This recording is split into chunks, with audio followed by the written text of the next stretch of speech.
Well, welcome to tonight's Cal Citizen Science Live Report. My name is Cody Sankey. I'm joined by Justin Hergenreiter and Brad Johnson. And tonight we want to take a little time and go through our spring bull lineup and kind of discuss our Angus bulls that we have to offer for you. And so we wanted to come and spend an evening here with you kind of going through those bulls. And as we go through, we ask that if you have your trusty GENEX Cal Citizen Science sire directory, you pull that out. We're just going to kind of start at the front and work our way to the back, and we'll go through that. And here this evening, if you have any specific questions, be sure and type those in the chat box. Sarah Thorson, who is helping us with this project, will relay those questions, and we'll be glad to answer those here as we move ahead this evening. You know, one thing about this is we have a lot of really cool bulls at GENEX, and tonight we don't have time to cover all the bulls, and so we're going to kind of hit the highlights. We may not cover this bull that's specific for you. That doesn't necessarily mean that we think any less or more of that. In fact, some of our greatest sellers we won't really spend a lot of time talking about tonight because they've kind of made their mark and most people already know about them. And so we want to try and bring to your attention some other bulls that you may not even have on your radar and maybe bring to the forefront. So, you know, as we start off here, we'll kind of go back and forth through this. But Brad, I open our book up, and the first two bulls is a 2-page spread there. The bull on the left, E&B Wildcat, a bull that we acquired from Benoit's last spring. I think a bull that offers unlimited potential, probably one of the most talked about bulls in the Angus breed for a young sire. You know, Brad, you've had the opportunity to see that bull multiple times. What was your take on him? Yeah, isn't that an awesome spread to start out with, Cody? I love this pair of bulls to lead off a book. The Wildcat bull, what a genetic package. I mean, amazing EPDs and indexes, a big-time spread from a 12 to a 160, top 4% heifer preg, excellent foot EPDs. Here's a huge carcass bull, a 1.3 marbling bull, almost a 1 ribeye, big-time index power, a 10% $M bull, $214 B, 358 C, and you ask physically what's he like. I mean, I always say he's a no holes type of bull in terms of phenotype. Really straight in his lines, super sound, just ideally balanced in a really proud, attractive package. I think the video that you're watching here really does him justice. I think that's a lot of what he is. He's a really true, honest bull in terms of phenotype, and just an awesome package. A really fun one to start off here. Yeah, and the thing I noticed about Wildcat, you know, he has the genetic predictions on paper. We see the high-quality looks this bull gives in terms of depth and width, and that's what caught our eye when we purchased the bull. But, you know, he's backed by an outstanding Confidence Plus daughter that was a high seller in Benoit's fall sale that went to Deer Valley in Tennessee, and you know, they're making a lot of noise with her, flushing her. You know, the thing I always liked about Wildcat is he came in and made semen right out the gate, right on the first jump. He's been a good semen producer. You know, for a bull just to put everything together, I find him a very unique individual. The first calves have hit the ground. I've had a few reports this spring. The calving ease is there. The vigor's there. They look to be good. You know, we're talking 30-day-old babies at this point, but everything's starting to align for this bull to really be a high-impact player in our GENEX lineup going forward. And so we're sure excited about him. And right next to him, Brad, you know, I call it the dynamic duo on this first page is we have DB Iconic. Been in our lineup a year longer than Wildcat, but a bull that really, I think, has made waves in the Angus breed. Been used in every prominent herd across the country. The first calves are getting weaned. I got a call today from a high impact producer that was driving through his cows and just was like, man, these Iconics have the look. Like, you don't even have to look at the ear tag to see them. And I think that's cool when you get those reports, and then, you know, you study his information, Brad, and it's off the charts. Yeah, for sure. I mean, like you say, he's getting used at some of the best herds in the country. It's really fun to be part of this one. I mean, I've said it before, but he's one of the all-time best young bulls I've been around at GENEX. And I mean, he's got the numbers to catch your eye. He's got the phenotype to hold your attention. just a tremendous bull on paper. It's got big time growth, big time carcass, dollar B, dollar C. It's that number set that rarely comes with that tremendous eye appeal that you can see in Iconic. He's got just awesome style and look, eye appeal, presence, whatever you want to call it. And it's just a lot of fun to have that 1-2 punch that you talk about. And I mean, I'm with you, man. I mean, I've got babies on the ground at our place. They're stout and cool, and I really like them. So really liking the Iconics at this point. The neat thing about him, Brad, you and I travel a lot of miles, and in fact, we're both on the road this week. Is this bull reads in over at 1.5 on marbling, and still has that herd bull character and that herd bull look, and so I find that very unique. And he's a bull that I would say, if you're serious about Angus seed stock production and you haven't taken a look at Wildcat, I would encourage you to, because a lot of folks have, and the things are good. And Justin, as we segue to you were actually the one we sent to look at that bull, because Brad and I's plane got canceled and the sale was starting. And I said, Justin, you live in Colorado and you could run the booth. You saw him before any of the rest of us. What was your take when you first saw that bull? Yeah, it was just a few days right there before sale day, but I vividly remember the conversation on the cell phone with you, and I just remember saying, he's the real deal. You looked at that bull right before the sale, the rib, the body, the softness that he had, just are probably more important. Boy, when you set him into motion, he was so sound, really got out there in the corners, but really filled his tracks when set there. When the bull stops, he struck a pose even then. He was fun to be around even then. Really easy to be a really good tempered bull too, just from a phenotype standpoint. But like I said, I remember that cell phone conversation. Told you he's the real deal. I do. I actually still have the cell phone photo you took of him that day and sent it to me. And I thought, if he looks that good with your photography skills, I can't imagine until we get him in the real picture pin. But I tell you what, guys, I've got some news too, because the first data's in on him. I checked it out this morning. He is an 8 CED, but the data says this: he's got 66 babies and 33 herds with Cavalier scores out of heifers. He's holding a 1.0. So, maybe with that 100 birth ratio, they're probably not tiny. They're probably not the real early ones, but they look like they're born with ease. So far, so good on that one. That's it. We're excited. I think the first set of yearling data is going to start to come in here before long, and so we'll see where he goes. But right now, it looks like a rocket launch trajectory for him. Justin, as we turn the page and kind of move into a little more, maybe a different set of bulls, but I think equally as valuable to what we do at GENEX, is we talk about our preg check data and our preg check information. We see a spread there of SS Brickyard and Standout, two bulls that I know you've used heavily. You're kind of involved in our heifer projects and our commercial programs, along with our seed stock heifer breeding. Talk about our preg check information and how valuable it is, and then we can segue into these bulls here.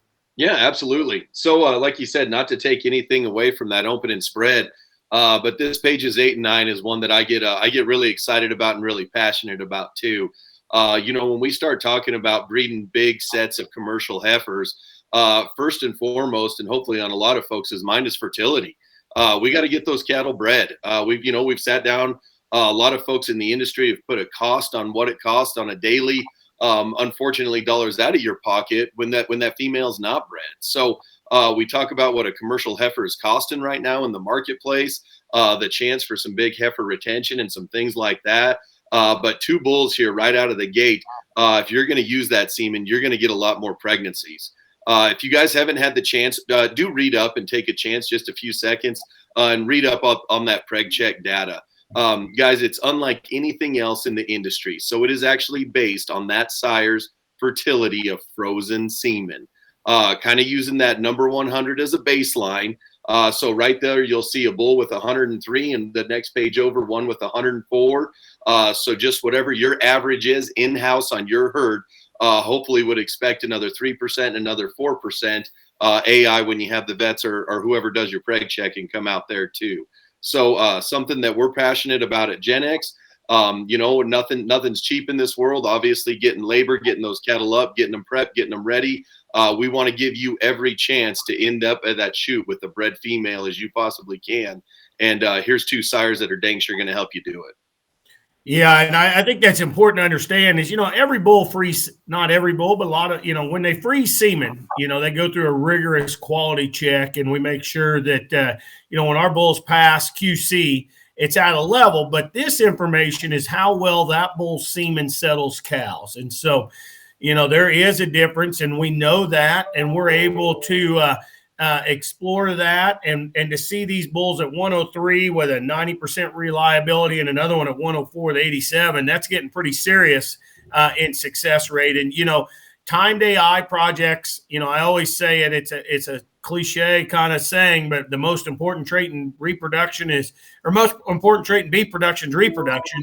And if you don't want to get them bred, then raise horses and let them stand around and eat hay all day, because that's just what you're going to enjoy it. So, that's important to remember. And Justin, the Brickyard bull came from Stewart Select in Indiana.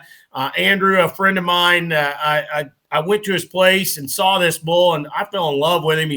He was moderate, full of shape, and had a good look, and everything was right, and his mom was right.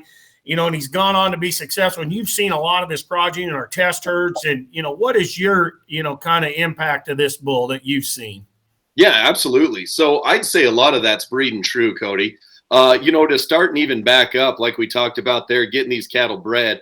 If you guys do use Brickyard, you're going to have a really, really good preg check day, and it's going to be a lot of fun. But better yet, when it comes to calving time, regardless if you're calving now or even if you're a fall calver, that CED is real on this guy.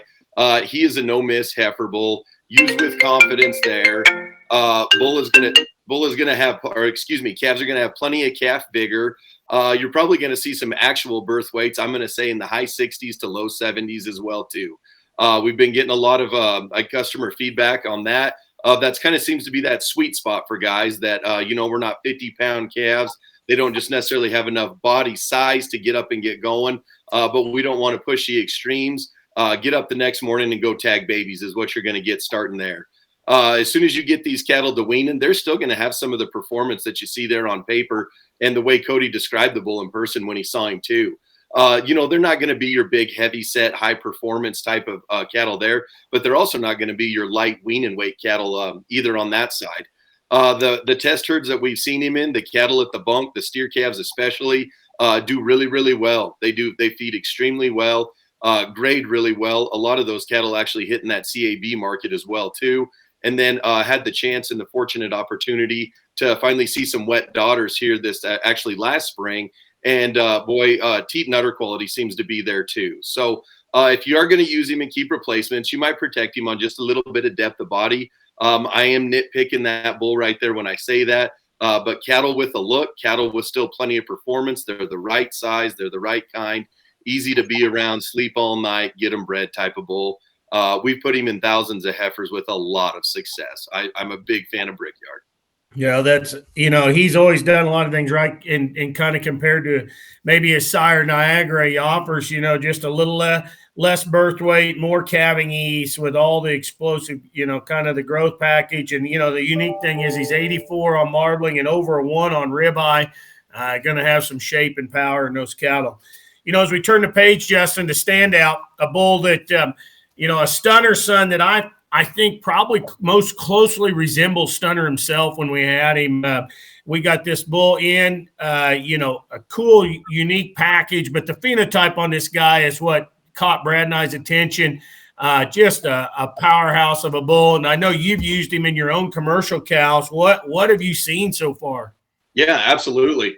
I would second what you said. Don't get me wrong. Everything's a tool in our toolbox. And we love to use that at home as well, too. But when I saw this guy in person, he hooked me fast. This guy in person, if you guys have the chance, go up to Billings, Montana, stop in our peak facility and look at him. I promise you, you will not be disappointed. But back to the cows themselves, we did use him in our commercial cow set on our fall set there. We actually used the bull before he had a preg check number. And I think it was coincidentally Brad texted me with that preg check number about when we were finishing up. I think we were about within a week of one another.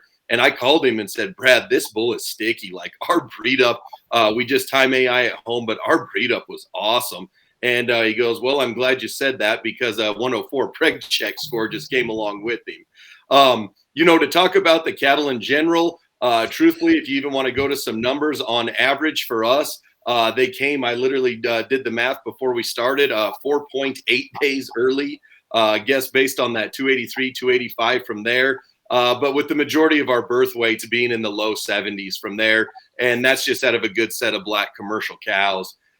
Calf vigor was great on them. We didn't have any problems from there. The steers right now, we haven't weaned our first set. The steers still look to have plenty of performance. We used him up against a few other sires there. But again, honestly, you can pick them out by their phenotype. The cattle have a really nice, classy look, but still plenty of body, plenty of flesh to them, and still look like they'll have that performance style at the bunk.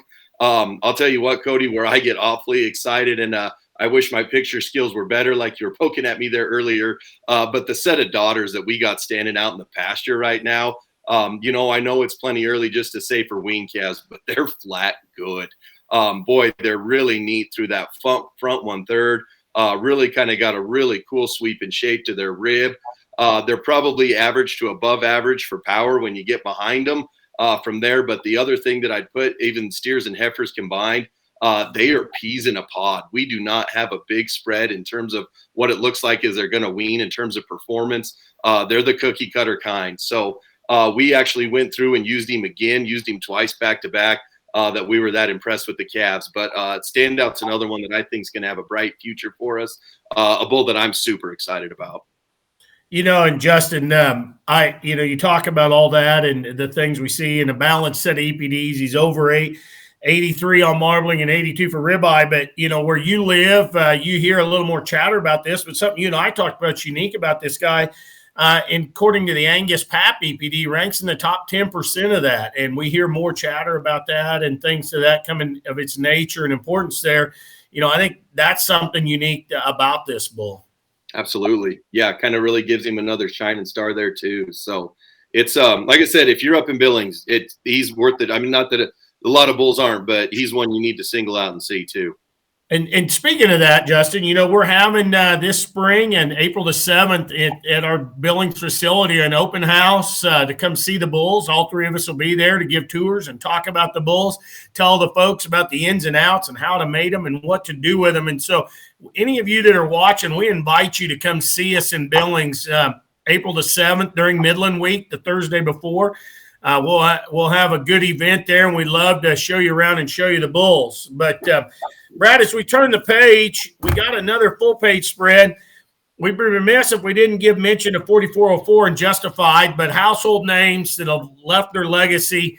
Bulls have been top 3 in sales for the last few years. We won't spend a lot of time tonight, but guys, those two bulls, the daughters are just astounding. The sons are better, Brad.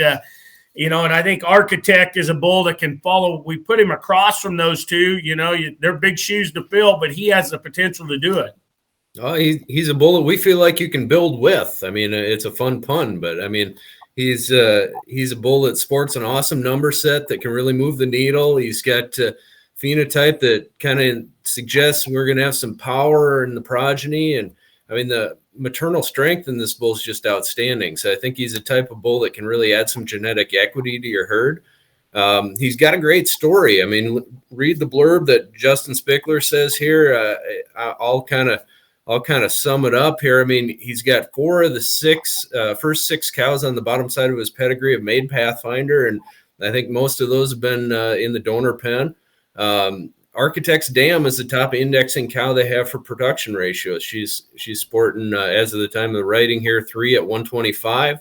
And they're in on him big time. They're using him hard, breeding him to pretty much everything they can in the registered operation, but also really aggressively in their commercial heifer program. And, we're pretty excited about the bull. He's a massive semen producer with big nuts and good libido, and a bull that's just doing a lot of things right on a lot of levels for us. So, I mean, Cody, he's a bull that earned that full page on the right-hand side there. Pretty honestly, he's a pretty cool package that we want to get out and make sure to get used in a lot of herds. Yeah, Brad, we talked about the initial data that was coming in, and it's just been outstanding how well he's performed. The performance from one end to the other there at Specklers, those ratios within there. But the thing about this bull that I find unique, I love watching this video of him. For a bull that's 0 on birth and 8 on CD, when you see it come at him, he's full of chest width and power and shape, and you don't find a low birth heifer bull built like that very often with that added just structural width.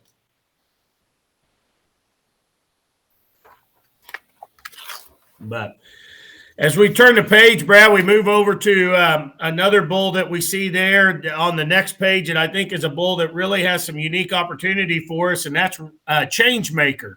I think a bull that's making some waves, a bull that you and I both really like in person, and what we like that we see about this bull, a bigger bull that will add size, unique number package, cool phenotype, Brad. When you see him in Billings, you can see him about 6 pins away.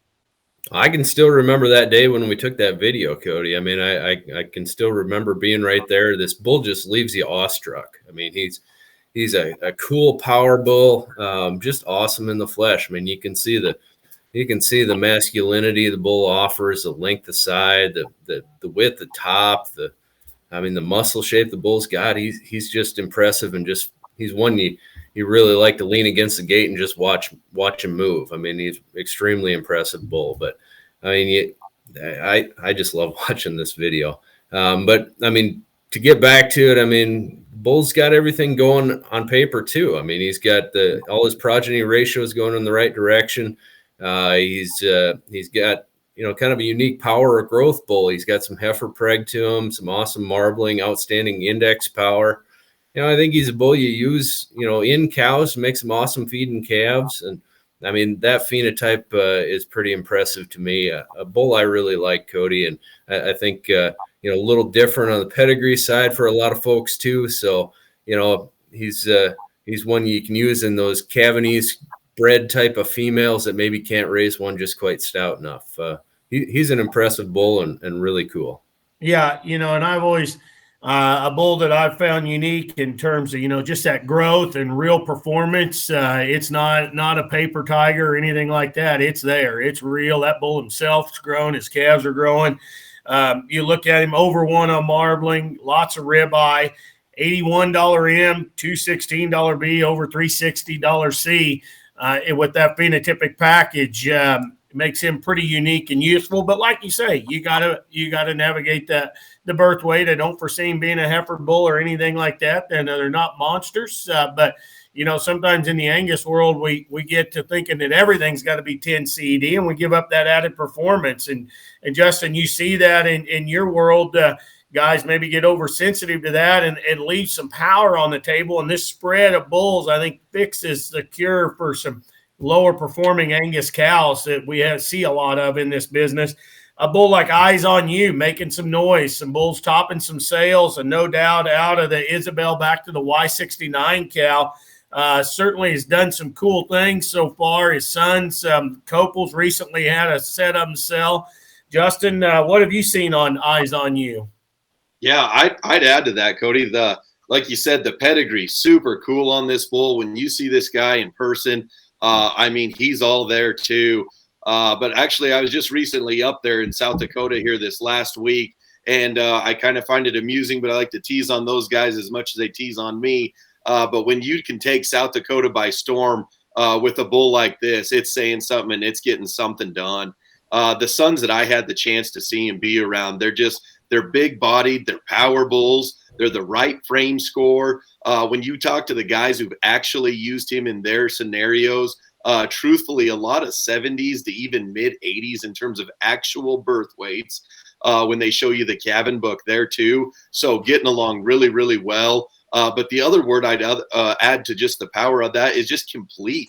They really are. They're cool bulls from the side. They're extended through that front 1/3, but they don't give up that nuts, guts, and butt style to go back out there and work in the commercial world either. So really excited about him. I'm really excited about some of the up-and-coming sales that you're going to see some progeny buy him in. But excited to see what commercial guys on the cow side we're going to use him in here in 2022. Yeah, and we talk about his sons out there. I know Chestnut, the Chestnut Farms there. They lead off bull in their champion pen in Denver was an Eyes on You. I know, he's getting some attention. So that bull's got a lot of opportunity to make some noise, and I think Eyes on You's doing it. As we look across the page there, Justin, a bull that I know is become a household name, maybe flew under the radar for a year or two. You've seen him. I've seen him. Brad's seen him. Sitz Barricade, probably as unique an Angus bull as I've seen in quite some time. I often say he's right for the times in a world that we live in where there's a lot of high CED cattle that need some improvement in foot quality, maternal performance, udder quality, those kind of things. Man, it's all there for this bull to take the breed by storm, and he did already make a racket at Ellingson's with his first round of sons, averaging 17,000. Justin, what's your take on this bull? Cody, I don't know if we got enough time for me to tell you what I like about this bull. I don't know how I won the arm wrestling contest here tonight to get to talk about him. I love him. I sorry, Brad. Sorry. Guys, I'll even tell you, I put the miles on my truck to make sure that I've seen him time and time again. If you ever have the chance to see this bull in person, he's awesome everywhere. You talk about Cody right for the times in terms of being the right size, and you look at what the bull brings to top 1% for both foot EPDs, top 2% for PAP, top 20% for heifer pregnancy. He gets it done there, guys, and I'm here to tell you those aren't just numbers on a page. You have the chance to study his sons and daughters. They do that all day long. He will pull one apart, put some chest in them, really add that rib, that body, that softness, that middle to them. And then when you get behind him and watch these cattle lead, you are not disappointed. They're wide pin cattle that get out and move. They've got some power, got some muscle. I love him all day long. He's Jacob up there in Billings is going to poke at me, but I got to say it. He's a use on cows to make cows all day long and don't look back. Yeah. And when he sold that year in the spring sale at Sitz's, I actually went there and looking at a different bull to buy and saw this bull in the pen and just couldn't get him out of my head. And his foot structure, if you look on the GENEX BFAC, we had the picture of his feet that was taken there when he was a yearling, and you can just see the perfect to that claw, the angle. I mean, that bull does some unique things. I think going forward, that bull will be in high demand and do a lot of great things, leaving daughters behind. So, just as we move ahead and we're going to turn a little bit, we'll go by Ashland, a bull that's done a lot for our program, top 5 in the Angus breed for registrations, a bull that wrote his own story, has done a lot of things, both seed stock wise and commercially.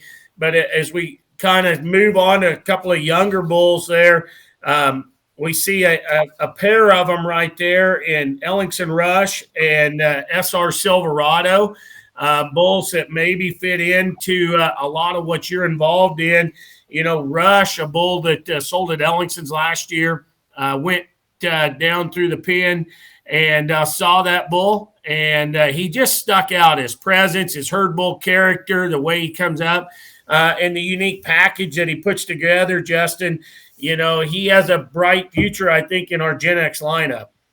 Yeah, I completely agree, Cody. Unfortunately, I didn't make it there to the sale to see this bull sell. I actually saw him a week after, and standing in the pins there, they separated him out for us so we could swing in and look right quick. And you're exactly right. The herd bull presence that he has, he's a proud bull. Boy, when he stands, he really extends that front 1/3. But gosh dang, he strikes a look that you can't get out of your head. Something that I get really excited about, truthfully, is his pedigree. So I'm a big Rough Rider fan. Then Rider Pride being a Rough Rider son, and then Rush being that 3rd generation back there. But then back out of an advanced 28 cow. Really, really good cows if you guys have had the chance to be around there too. So really exciting pedigree. but at the same token, 14 CED, still top 30% in terms of his growth numbers there. Like you said, hopefully a bull that we can really plug into a lot of heifer projects and end up with the right kind of cattle that'll still be Cavanese, but still not give up too much of that performance come weaning and yearling time as well too. So one that I'm really, really excited to use a bunch of here in 2022.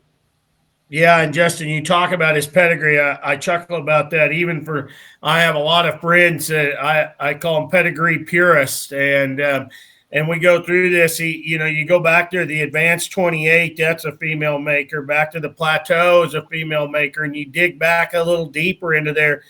Some really windy, even back to 5175, and then EXT, a bull that's built, stacked generations deep of cow makers. If you know Stetson Ellingson and Chad Ellingson, I was able to see his mother. There's no doubt in my mind this bull shouldn't leave behind some daughters that just take your herd to the next level. So it'll be exciting to watch a young, unproven Cavalier sire, but all things point in the right direction. A bull that came out of the same class last year, SR Silverado, right across the page from our friends at Stroman Ranch there. Aaron and his family, I always give them praise as they work hard at what they do, and they've carved out a niche there and raise really good cattle. And I was excited that we were able to get a bull from their program. This Rainfall son out of the Capitalist. I remember, Justin, I saw him a week before you and Brad, and I called you guys, said, hey, you got to go back over to Aaron's and see this bull. Because I think he's pretty unique in terms of body build and shape and type and kind. And, we were fortunate enough to get him bought, but, what's kind of your read on him, Justin? Yeah, I'd agree, Cody. And you were exactly right. Brad and I were up there. And last year, for any of you folks that were in that good country last year, my goodness, you didn't want to be out in the wind and the cold for very long. But when you had a chance to stop in and see a bull like this, it made every minute of seeing him worth it. I'll never forget when we saw him, Cody. Truthfully, we were walking through the bulls, having a really good conversation with Aaron there, and it was one of those of, who is that? And sure enough, it was him. But just that herd bull presence to him, super sound, the right size. Again, you talked me that sweeping shape to their rib, super, super good footed bull. And boy, when you see old Aaron Stroman get a big smile on his face when he talked about this kind, you knew he was the bull to have that year too. So completely agree. That's a no-nonsense program, makes those cattle work. And I think this is going to be a bull to really, really fit that market to do just that as well. Yeah, and, Brad and I had the opportunity to spend a day this summer up there and see his mother. Everything you would expect from a Stroman cow. No nonsense, feet and udder, right on top notch. Her fertility's right. I sometimes think Aaron's harder on his own cattle than anybody else would be, because and that tells me if she passes his inspection, I know she's better than most. She didn't fail when I saw her. I was so excited about what I saw when I saw the cow that's behind this bull. So, I think the future's bright. A good spread on this bull. I think the calving ease is right there to go up to 135 at a year for a Rainfall son. Sometimes the Rainfall cattle get a little quick and they're type and kind and don't have all the gas all the way to the end. And I think this bull offers that opportunity. So it'll be exciting to see the future on that and where he goes. If I remember right on that cow, I don't think she's ever required a second AI in the same season. So I think she's I always thought that was pretty nice to speak for the fertility in that cow line anyway. Yeah, and that, those are important, as we talked about. And Brad, as we turn the page and move into, we talk about up-and-comers. I think a bull that maybe flown under the radar a bit in our lineup. We're starting to see some calves out there. We got a new photo of him this fall. He's in Billings. A bull that I like a lot of things about is Cavalier. The 316 out of the Identified from Bob John there in Illinois. A bull that, as long as a well rope, he's got plenty of thickness and mass and a lot of good things about him. Brad, I think a pretty neat package. Yeah, for sure. I mean, eye-catching style, balanced numbers. I'd say it's really solid, proven pedigree that you said there. I mean, a Capitalist 316 Identified. The Bob John program, known for cattle that have look and style to them, and no messing around from a phenotype standpoint. If they're not right, they're not hanging around there. And, but what I really like about the bull on top of that, or in addition to that, I mean, for years and years, we always said, that Cavanese with ribeye is a really unique thing to find. And here's a bull that's a 12 Cavanese and like a 0.76 ribeye. And so it kind of breaks that antagonism we've always been after. Really unique bull that I think is ideal for heifers, anywhere that likes good looking phenotype. I think there's a decent chance this bull can make some show heifers for what that's worth. And I think another place to look at him, he'd be really good in a Sim Angus program. I know for a fact he's registered at ASA. Pretty unique bull that I think's got a lot of versatility, but big time Cavanese, big time style, proven pedigree there in Cavalier. Yeah, and I think you're right there, and I think we'll see a lot more come out of this bull. I know there's even Zane Barricade, our rep in Montana. We were talking the other day. He said, "Man, every time I see Cavalier, I think we've underutilized him," and I think that's where we're at. And a bull that should be up on a few more people's radar. Brad, as we come across the page, there's Turning Point, the legend for Cavanese and phenotype, really sets the standard in the Angus breed for those easy calving cattle that still appreciate the value of phenotype. But right below him, another bull that kind of fits in there is True Grit, a bull that I'll never forget. We were in Oklahoma City at the inaugural Cattlemen's Congress, and we didn't really go there to buy a bull. And you and I made eye contact halfway across the back of the National Angus sale, and it was like we had one of those aha moments that we said, "Have you seen this bull?" And you're like, "Yeah, I was just coming to tell you about him." Man, he stuck out of the Fry pen down there, the Fry's in North Dakota. Just a good-looking dude, and I mean, had all the pounds and performance. Brad, I think really a unique package here. Yeah, really cool bull. I remember that very well also. I mean, it was like, what is that stout-made rascal? He's got to be a power bull, and you open and start reading about him, and here's a bull with some Cavanese potential. And that's, I mean, pretty unique bull, but, I mean, powerfully made. We think really useful, easy to mate pedigree. First babies are coming easy, so easier than expected for a bull with that kind of bone and foot size and massive structure. He's a pretty unique 12 CED bull. He's got more foot, more bone, more base width, more muscle expression than most you're going to find. So, on spring special this spring as well at $20. So kind of a neat deal there. But I mean, for sure, a bull that's kind of on an upward trend, and pretty neat, cool made, powerful Cavanese prospect here. Yeah, I mean, a bull that a little different pedigree, like we talked, especially on that bottom side, gives some mating versatility.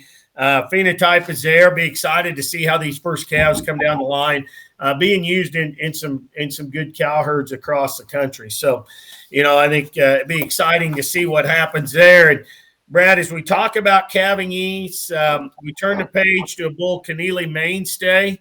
I think a bull that's probably come on and been used heavily. And the farther we get into this, maybe what we thought that bull was going to be the best at, and now he's the better at somewhere else, is his daughters that we're seeing in production. The calving ease, the docility.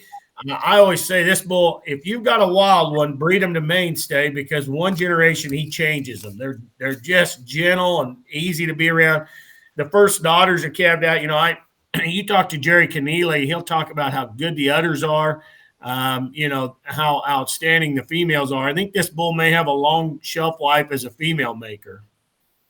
Oh, yeah, for sure. But, I mean, you're absolutely right. I mean, the bull from a phenotype standpoint is what catches you. I mean, we thought of him as a power bull when we bought him. Here's a bull that has some butt and some bone and some power and middle and capacity and all that good stuff. And here he turns out that you're probably right. That's what he's going to be, is an outstanding female maker. That's what we're seeing, is that those daughters are going to be awesome. And yeah, I mean, I'll echo the temperament thing, the disposition. He's going to be a changer that way. And I think that's really where this bull's going to find his niche, is that anywhere that, you need really good daughters and temperament is appreciated. I think Mainstay is going to be that bull that, you're going to want to always keep some in your tank, so you've always got that tool in your toolbox. And another thing that we're starting to hear a lot more about, and even research EPDs, is hair shedding. The bull Mainstay, owned with our partners at Boyd Beef Cattle, and our good friends Charlie and Blake Boyd down there will tell you those daughters are awesome, but they shed out really good in fescue country. And so cattle, I think a lot of neat things about that from that standpoint. So, a bull that's been in there and been used across the country. But I think as we go forward, a bull that'll have a rebirth in a little different setting from that standpoint. So really unique bull. And, as we cruise on through here, Justin, you've kind of had the opportunity to be the power and performance guru tonight. We see a bull there, DL Wheelhouse, a bull, his first set of calves are coming out. We got a new photo of him. I've had a lot of people talk about him. Came from Dan Lewis out there, Rapid City area. I know he's selling some rocking good sons this week. But I've heard other people just rave about this bull and what he offers. Yeah, I'll second everything that you said there, Cody. The sons have been really, really good, and it'll be exciting to see them continue through sale season. Probably the highlight one of the highlights of my trip to South Dakota here last week was seeing Wheelhouse daughters. My goodness. Peas in a pod again, but like you said, got some performance, got some stoutness behind them, got some bone and some belly in them, but they're still the right size. We've kept frame score in check, and we haven't had to get those pounds by just making them just horse big, anything like that. So cattle are really, really good, really consistent there. Another note that I'd add is walking through pens and seeing all those Wheelhouse daughters, really, really quiet cattle, Cody. Easy to be around. I think that they're going to be a nice set there as they mature and kind of keep that mentality about them too. You study them on paper and that would show that. Another one of those high heifer pregnancy bulls as well too. So, I think a bull that's going to do a lot in terms of making cows in his future. Really, really neat pedigree on him too. But my two biggest things would be just the consistency, the power and the stoutness with them while still being the right size. Guys, mark down Wheelhouse as a must use for 2022.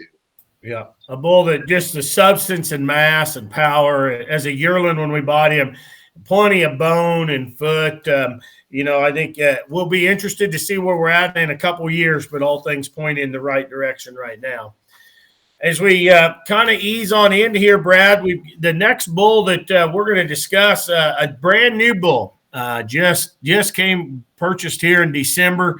I think one that I find really exciting is our Sitz Spectrum bull from Sitz is there in Montana. And the picture that we have of him is the sale photo that Jim and his crew took. We were under the gun, just slid him in the book and found a spot for him. But, what you get from the Sitz cows and the cow herd in terms of foot quality and heifer pregnancy and dollar M and the maternal value and the longevity of that cow herd. But this bull, to me, Brad, does a few other things as well with it and adds in some bells and whistles in terms of calving ease, a little extra growth, has marbling at 90, ribeye at 99, 86M, $1.88B, and then we come in there at 330C. A really unique package here. Oh yeah, I mean, you got him summed up there nicely. I mean, I think you could say he checks all the boxes, Cody. Yeah, he's pretty solid that way. Yeah, we talk about that all the time. We say our most commonly misused term is checks all the boxes. But this bull, his mother's good. I know this bull was used in herd there at Sitz's. Already once, they sell him as in the fall sale as a long yearling. So I'd look for exciting things. He's an exclusive son out of the Bull Durham, out of the Lady Donna cow family. I encourage you to keep an eye on this bull because I think he's one that could fall right in line. And, we talk about where they stack up in the book doesn't necessarily mean much because we slid him in here. But I would say look for this bull to be about 10 pages farther up in the book next year in terms of heavy use sire. As we move ahead, and we talked about Sitz Spectrum there, as we turn the page, Justin, a bull that's on spring special here as well, a Stevenson Security, a bull that we've had in our lineup for a few years. The data coming in, a bull that was used in herd there at Darrell Stevenson's place. I saw the first set of sons that they sold this fall. A 17 CD, over 132 a year. Alternative son out of the top game. It actually traces back to Turning Point's dam on the bottom side there, back to the really good Bismarck cow that we all love so much that's behind Turning Point. She's down there on the bottom side of this bull. I think a bull that offers a unique package for our customers. Yeah, absolutely, Cody. So like you said, if you guys have used Turning Point with success in the past, and or maybe looking to take it to the next level or do something just a little bit different, but keep that provenness in them too, Security be one to go to. I don't know how you don't love that picture. Bull's really, really neat through his front 1/3, but still has that enough body, enough substance of bone, and sure enough muscle to come do it too. But like you said, 17 CED, still that kind of that top 20, top 30% in terms of growth. So definitely not giving up that performance there. But a bull that reads good, looks good, and has done a lot of neat things so far in some heifer projects as well. Yeah, and I would say, from the line of Turning Point, I think the Cavaliers and the phenotypes there, with a shot more stoutness, I think a little more quarter width and just that you get compared to Turning Point. But a bull that'll be fun to watch as we move forward, an opportunity to get him here on Spring Special. Brad, we've covered a lot of bulls tonight, and we're starting to get to the end of our time here. A bull that came in to our lineup about mid-March last year as Musgrave Exchange, a bull that Tyler and his family they believed in him. I know I've talked to Tyler. He's given some early herd reports on this bull on his first set of calves. He says he's going to be calving east and what he's seen out of this bull. But, a really unique bull from a Tahoe out of a 1682, out of the famous Caroline cow family that they have there. Up over 95 on $M, over 19 on heifer pregnancy, things you and I hear a lot about nowadays. Yeah, I mean, one of the really good heifer preg bulls in our lineup.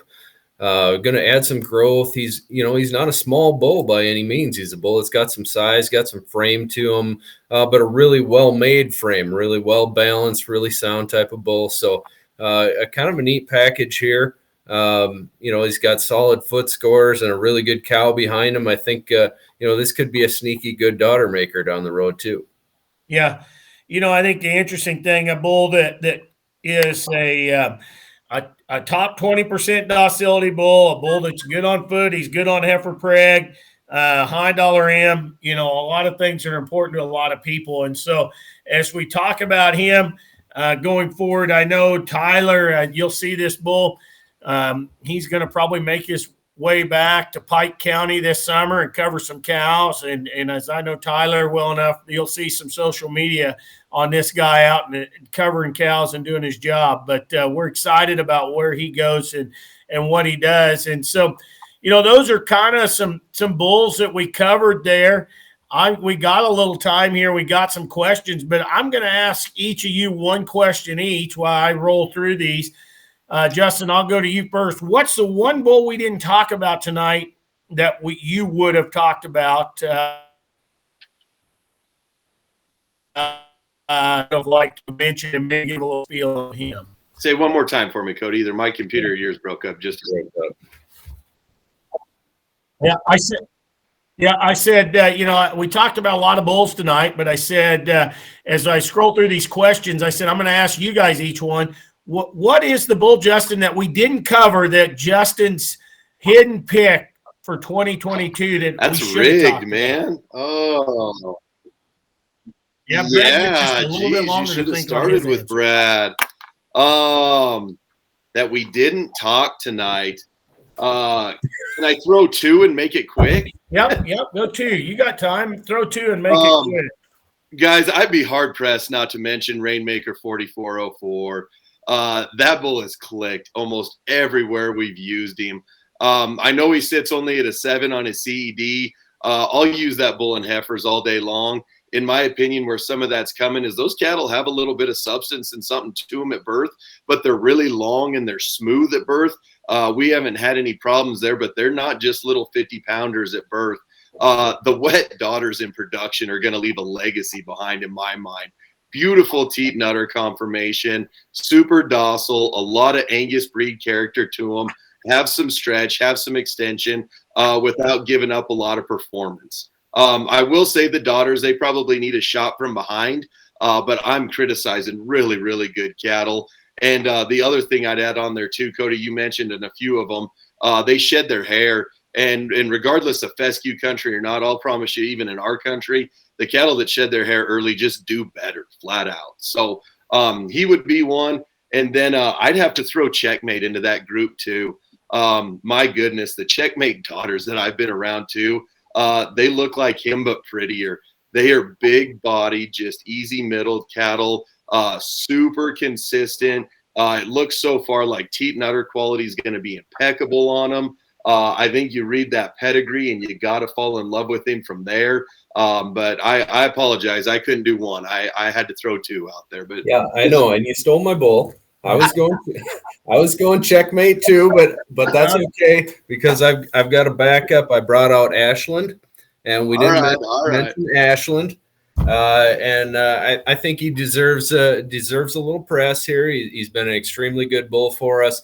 Helped us bring that cow sense and science concept to the marketplace, if you will, because there's a bull that on paper pretty awesome in terms of cavities, growth, carcass, indexes, the whole deal, but also a really impressive bull in the flesh with some style and look. So, I mean, I'll echo what you say on Checkmate, and I'm going to my man Ashland here.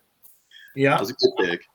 I'll second what you said, Justin, on Checkmate. I think a bull that has a lot of added gas and power for a Charlotte descendant. One of the most impressive individuals you'll see in person, whether it's at Schaaf's or if it's at anywhere else. I mean, that bull physically is it put together as good as you can make an Angus bull. It's just when you think, draw me a picture of an Angus bull, what he should look like, Checkmate would come to mind. I think very much. You know, I see a couple other questions here, and I'm gonna just kind of bounce these off of you. Brad, what do you think about abundance? We had someone ask about abundance. You and I were there when we bought abundance. You know, I think you had a term that you often used on this bull. What's your take on him, Brad? Yeah, I always thought he was as close to the original net worth bulls we were ever going to get. So second coming in net worth. I think he's also in a lot of ways a cure for a common cow. I mean, I think he can power one up in a hurry. He's just pure horsepower, and I think something we can always use is just to add that bone, that muscle, that power capacity, and flat out pounds. Yeah. Yeah. And I love that photo we have. It's different. You know, it's not always the true side on profile, but it gives you just a sheer look at his mass and performance. Justin, someone asked us about Torque. You know, we didn't cover him because he's been around a little while, but you've had the opportunity to see some Torque daughters. Justin, tell us, give Megan your thoughts there on Torque. I love him. You know, if there's one bull, truthfully, in the lineup that does some neat things, this bull will probably put another rib or two in him in terms of length. All the Torque cattle that I've been around, really long-sided.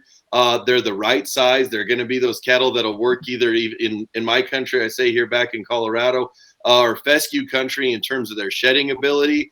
The mothers in production just go out there, hard-working cows that get bred, that do their job. No question in terms of teat and udder quality, anything from there. But they're not going to let you down in terms of the pounds that they pass on as well, too. So would highly recommend him as a cow maker all day long.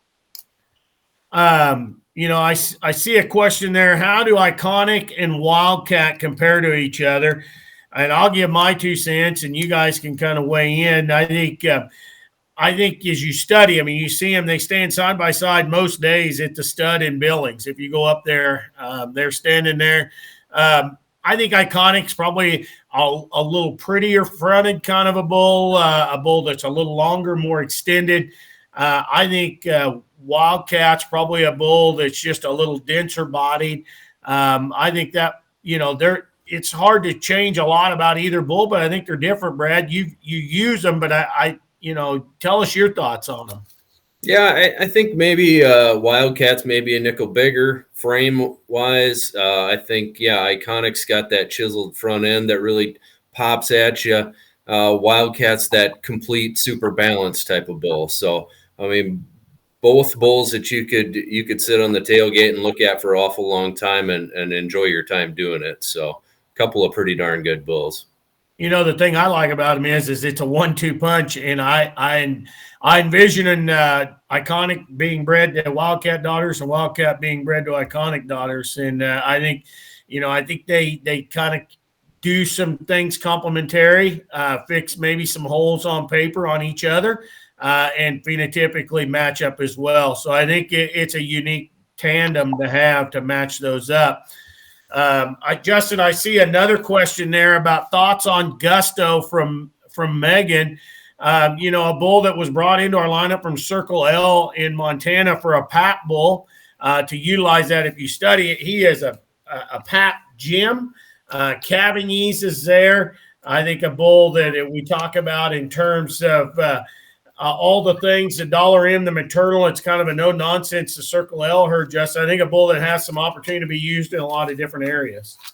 Yeah, I completely agree, Cody. I have not seen any Gusto calves yet personally, but have seen the bull quite a few times actually in person. And Megan, he just looks that way too.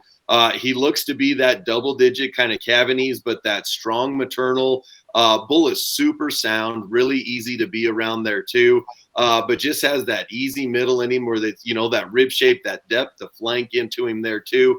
But when he stops, he still strikes a pose too. So Cody, like you said, if you're looking to do something with that, keep that PAP score in check without giving up a few other things in terms of maybe some performance, some growth, and some double-digit Cavanies. A bull that looks the part, and I think will do some things that way too. Yeah. And Megan also had another question about what you breed your Justified daughters to. I'll let each of you take a crack at this and give your thoughts on this. Justin, I made you go first last time. So, Brad, if you're mating Justified daughters, what are you breeding them to? Yeah, I think it depends where you're at a little bit. I think I look really hard at Wildcat if feed resources match up. He'll add some grow and the carcass merit and all that stuff. If things are a little tighter and that, I think Standout is going to be really similar. So I think you can mate those just fine. I think it simply depends what your environment's like.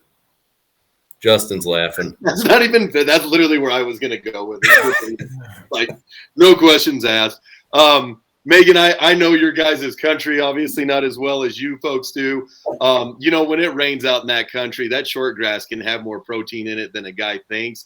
And I think the Wildcat cattle would fit that. The reason that I'd actually add on to that too is you look where that bull was born and bred. Up there at that Benoit program, those guys kind of run a pretty no nonsense program too. Those cattle got to go out and work and hit that. Obviously, you can see his mother pictured on corn stalks too. But the other one I would throw out, and like you said, Brad, I'm just gonna copy you, is Standout. It might be a little bit early, like I told you there too. We do have those daughters at home, but I love them just from the phenotype standpoint, the consistency that they do. I do think that the Cavanies is going to be there if you're breeding Justified first calf heifers that way. But the same way, I think a lot of that program and where he comes from would match your guys' environment. That Sandhills country out there on some short grass as well too. When those cows thrive in that, usually they can make it work anywhere. But I promise you, I didn't make that up. I'd have wrote it on a piece of paper before Brad said it. But those would have been the two that I would have used as well. I would have said that, Justin. I'm surprised you didn't say 4404. That would have been where I guessed you to go there. But I think those are all adequate choices for that. I did see a question about what bull I would have picked that I didn't talk about. I tell you a bull that I think is unique, and I'll be interested to see some calves that are at Keneally's coming up here, is Kilroy. a bull that's a 1682 Out of Confidence Plus's mother. Man, I just think the maternal cow power behind that bull is so good. And the opportunity that he has for a 1682 son to rank in the top 10% for angle, the top 20% for claw, and the top 25% for heifer pregnancy, and on the top 1% for dollar M. Watch out for Kilroy. Keneally's have a big slug of those calves on the ground. They've used him again. There's people using that bull.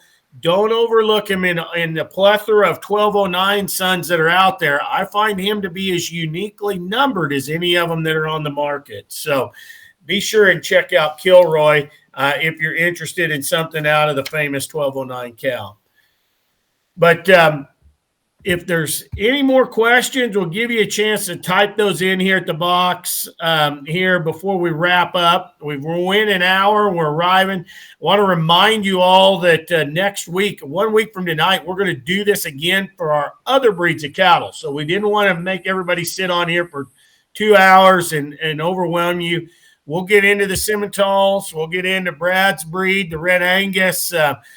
We'll cover Herefords and Charolais and whatever else we can talk about along the way in our Cow Sense and Science live report. I did see one question. Someone asked that they asked how Barricade was in his heart. I'd say he's a barrel. He is a 55-gallon barrel from chest to flank. That guy's got as much barrel as you can put in one. So no question about heart girth. So, but as folks, we thank you for taking time out of your evening to join us. Justin, we'll around the horn. Anything you want to add in here at the end? Yeah, just real quick, guys. Obviously, like Cody said, we didn't cover every bull tonight. We didn't want to keep everybody on here for 2 and 3 hours. But if you go to the front of the book, our names, phone numbers, emails are there. We're always available to answer questions. Love to talk cattle, as you can very well tell. It's our passion. It's what we do. It's what we live for, and making sure that you guys are using the right ones in your herds there too. So if there's another question or anything that we didn't answer, we're always available to answer questions and talk bulls. Brad, anything you want to add in here? No, I mean, what Justin said, I agree. I mean, give us a holler, shoot us an email, shoot us a text, whatever, carrier pigeon, whatever. So we love talking bulls, love talking cattle. So really enjoyed tonight. Thanks, guys. I'm going to take a quick second and answer just these very 2 last questions that came in right here at the end. Nick Schilling, what would you put on Ashland heifers? We would use Wildcat as the one I would go to. I think they mesh well. He fixes a few things on paper real quick that I would put in there. Don, we did not cover Rough Rider, a bull that we still have semen to sell, but he has gone on to the greener pastures above. A bull that fits into the Barricade type of mindset in terms of body mass and dimension. Just a real cow maker, but power and performance. The daughters at Ellingson's are outstanding. That very, very unique kind of an individual. I think as you see at Ellingson's, a lot of their better sell bulls, the first line on the maternal side says Rough Rider. Bobby, I see down there, what would you breed Barricade daughters to? I'll probably go back with Wildcat on them, maybe just to lower that birth just a bit, give them a shot of go there, but I think a unique opportunity there. Megan, I'm not going to answer your question. You're going to have to come back next week to figure out what we're going to breed Federal daughters to, but that makes you have to join us again. But folks, thank you for your time. And we look forward to seeing you 1 week from tonight. So we wish you all well, and we'll see you soon. Thank you.